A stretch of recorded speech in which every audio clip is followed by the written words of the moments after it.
I am not a financial advisor. Alright, here's everything I know about stocks. 9 months ago, I opened my first trading account, and since then, I've spent countless hours researching, testing, and seeing what works. I am by far no millionaire. For transparency's sake, I'm up around 10%, give or take, but everything I've learned is real, recent, applicable, and not some like get rich quick course, you know what I mean? Like those whatever that they charge. If you're only here to see what I invest in, boom, here is my basket.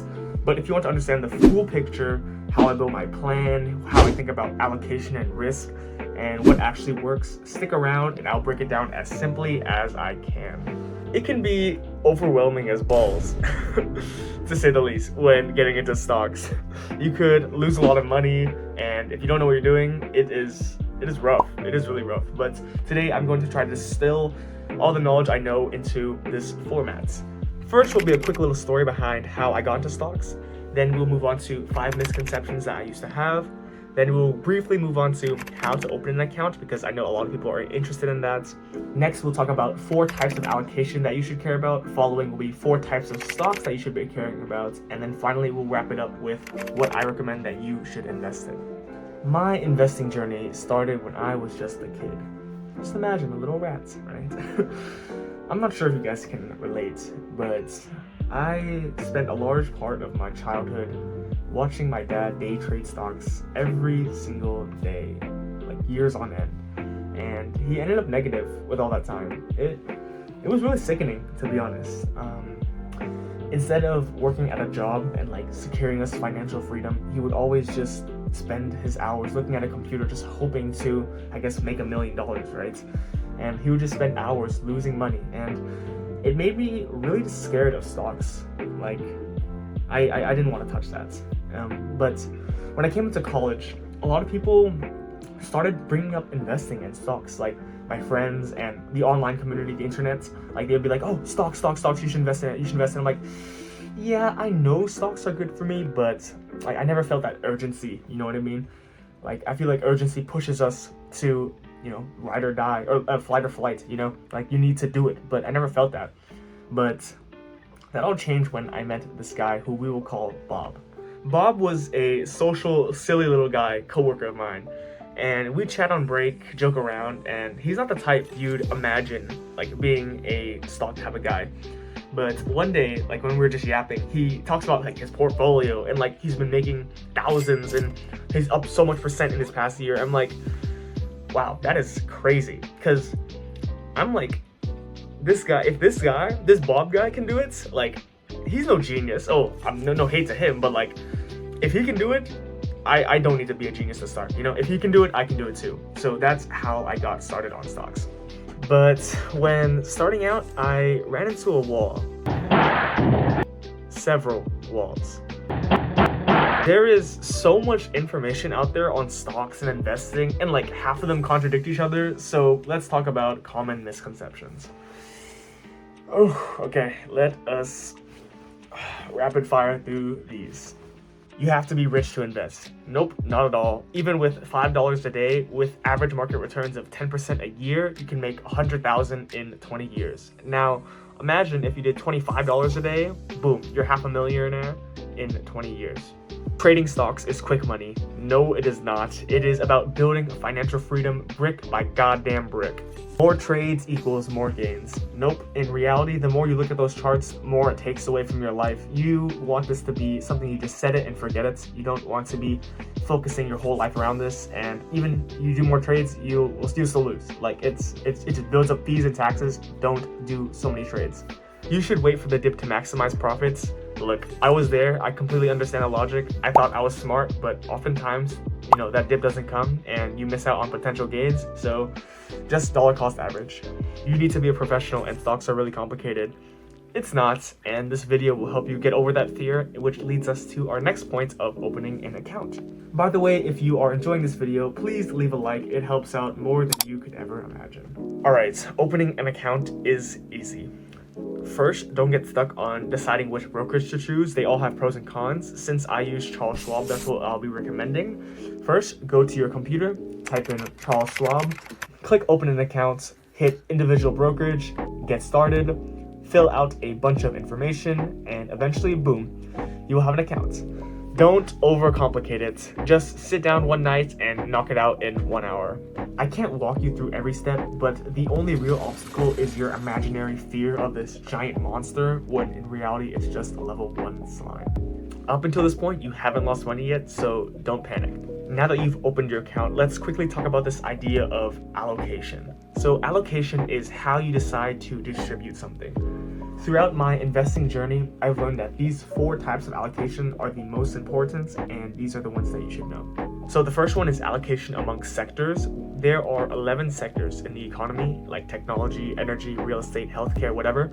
What you need to know is that not every sector does good at the same time. For example, tech could be up while healthcare is down. This emphasizes the need for diversity among sectors. Don't allocate 100% into tech. Trust me. Next is allocation amongst risk. I have 2 accounts, Wuss Adventures and EconGoCrazy. Simply put, Wuss Adventures centers around the plan that I'll soon talk about, and EconGoCrazy is my mess around account, a lot more riskier. This is important because as you invest, you want to know how much risk you are taking and how much risk you want to take. Next, there is allocation of your budget. This is how much of your income you want to invest. Some people choose to put around 50% into 50% into needs, 30% to wants, 20% into investing, but some others can afford to do 50% investment. So it's really up to your circumstances and preferences. What matters is being consistent. Don't put in like $200 one week and then $50 another week and then $100. Just stick with something manageable like $75 a week. Finally, there is allocation amongst stocks. This is simply how much of your invested money goes into these 4 types of stocks. But rats, what are the 4 types of stocks? I am so glad you asked. That moves on to the next section. The 4 types of stocks that you should care about are markets, growth, international, and dividends. So the first one is market. This is basically the top 500 companies. You hear about it all the time. This is the holy grail of investing. There are like 10 variations like VOO or whatever, but who cares about what people say? Just do the ticker SPLG. It's affordable and does the job just fine of averaging 10% returns. It's literally the same. If you look at the charts, they're the same thing. Next are growth stocks. This is basically technology. They provide a higher average return of like 16% compared to the market's like 10%, but the point is that they are more shaky and a lot more volatile, which just means bad for the heart. Then there's international stocks. The whole point of these are to be more diversified outside of the US market, so you want to allocate towards different you don't want to just be US centralized, you want to have diversity within your stocks.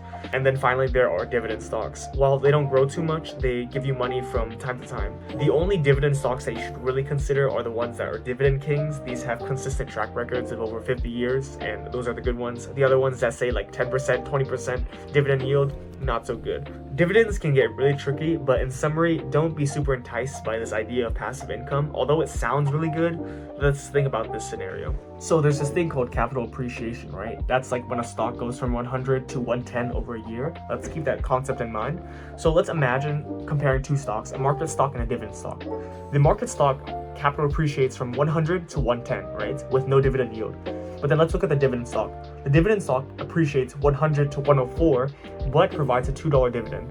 Like, yes, you get the $2 dividend, but in total, it only went up really 106. It's really complex, but fear not. I have this absolutely beautiful portfolio that I'm really proud to share with you. All right, really quick. A lot of people are curious on when should you invest, like if it's going up or down. But none of that really matters. Since we are aiming for the long-term growth, it's literally okay to do it right now. It may go down a few dollars tomorrow, but that doesn't matter. In 5 years, it'll undoubtedly be up. And if it's not up, just wait another year. The point being is that you should invest today. Alright, so this is what I invest in. No bogus, no BS. You can see my tickers, my shares, the current price it's at, my current and target allocation amongst the 4 types of stocks, and some notes. The goal is to have 35% of market stocks, 12.5% growth, 15% dividend, 27.5% international, and 10% money market fund. What is a money market fund? Well, just basically imagine a bank but it gives around 4% interest rate instead of like 0.1% interest rate. It's super duper safe and you don't lose money at all, so just know that it's a tool that you can use. The reason why I allocate 10% into the money market fund is so that I can have cash on hand in case of an emergency, but because it's only a 4% yearly annual return, I want to put my money more into something that has like higher returns, like at least the market of like 10%. So moving back to my portfolio, as you can see, it has a good balance and covers a lot. So the first one is SPLG. This is just basically the markets. No explanation needed. If you need an explanation, you haven't been paying attention, sorry. Next is BurkB. This is Warren Buffett's thing. If you don't know him, he has like historically outperformed the market at like 20% or something. But due to new changes, I'm not sure if it's still going to be sustainable. I don't know too much about it, so hence a lower allocation, but it generally captures like the overall market. My next one is SCHG, which is a growth stock or technology. It has a very similar chart to QQQ, which is one of the most popular technology ones, but it's just a cheaper and more affordable version of it. Currently, it's around $28, while QQQ is like $530, so you can just buy slowly parts of SCHG rather than like one chunk of QQQ at a time. Next is SCHD. This is my dividend stock. It is comprised of historically many solid dividend stocks, and it just helps provide income. While the dividend yield is around 3-point-something%, it is consisted of many historical strong ones, and it also appreciates, so that's really solid overall. My next one is JetQ, which also provides dividends, but it does it in a different way, and since it's a different way, boom, diversity. VWO and AbbVie are my next ones, and they are both international stocks. One tracks countries with emerging markets, while the other one tracks countries with already developed markets, so in other words, boom, regional diversity. Finally, there is SNSXX, which is a money market fund that's less tax. There are many money market funds to choose from, but since I am from California, where tax is heavy, I choose this one. It yields around 4%, but the point of it is to have cash parked on hand so that when we are in a recession and it's like a very big dip, I have cash on hand to buy stocks at a discount. So what should you do with this information or selection of stocks? I have linked the spreadsheet that I use in the description, but basically over time, allocate a portion of your income, whether it be weekly or monthly or every 2 months, basically allocate that into one of the stocks and slowly try to match your holdings percentage with the target percentage. Remember, I am not a financial advisor, so don't forget to do your own research, but I highly recommend that you take action and open your own accounts. I'll have a video answering a bunch of frequently asked investing questions, starting with the beginner ones like how often should I invest, to more advanced ones like why shouldn't I invest 100% into tech if the average returns are higher. That'll pop up right here when it's out. Investing was one of the many skills that I learned in 2024. If you are interested in doing a 180 and overhauling your life, I would suggest that you check out this video on how to actually accomplish your goals, where I talk about how I achieved 18 goals in 1 year. If you have any questions about my investing journey, feel free to leave a comment and I'll catch y'all later. Peace.